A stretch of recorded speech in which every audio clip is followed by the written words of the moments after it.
Welcome one and all. I'm going to take you on a journey around the world to parts unseen by most men. Why, I have traversed the great lands and oceans of the globe and bring you sights and scenes from places far away. Yes, a great deal of the world is populated by unwashed savages that don't have the decency to cover their reproductive organs.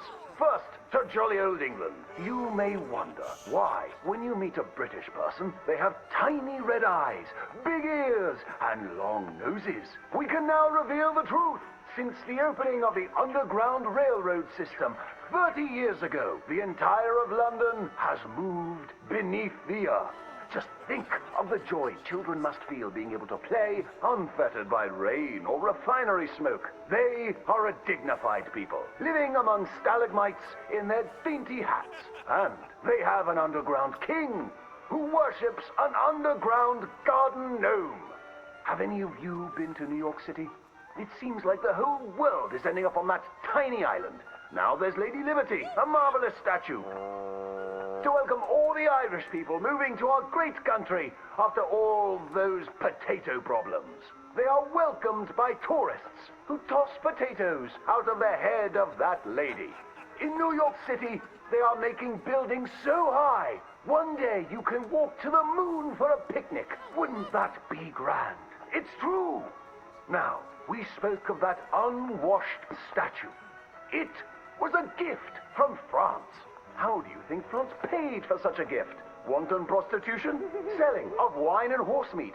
No, sir. I'm here to tell you that underneath the streets of Paris, they have discovered black gold. That's right. And a few years ago, Gustave Eiffel of the Eiffel Oil Company built the tallest oil derrick in the world. Yes, all around Paris, you will find that thick business.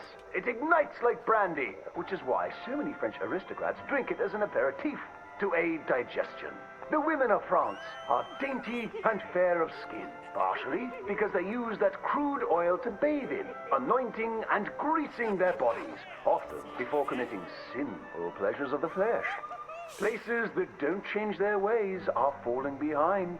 Visit the streets of Italy, and there is literally nobody left. The churches are empty. There is nobody drinking tiny coffees and slurping spaghetti in the streets. The Italians have never been known for good architecture, and their crooked buildings are falling over. Where have all the hairy women and men gone? Where are them Italians?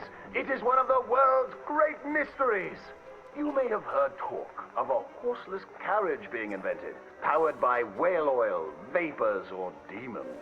Ironically, that is a myth. What is more exciting, the Germans have developed a mechanized horse that never needs to eat or sleep. It is a marvel of invention and is intended to facilitate the German army when it invades France or Russia in their campaign to spread the gastronomical wonders of low-quality beer, sausages, and sauerkraut. They love cabbage. But other than America, where we have plenty of room, it is so crowded in Europe that they are racing to set up a new country at the North Pole where they can dine on the delicacy of frozen fish, penguins, and polar bears. Imagine a place that never gets hot. You don't sweat while toiling in the field, and ice is much cheaper there. I predict that someday people of all nations will join hands at the North Pole, wearing furs and eating fish.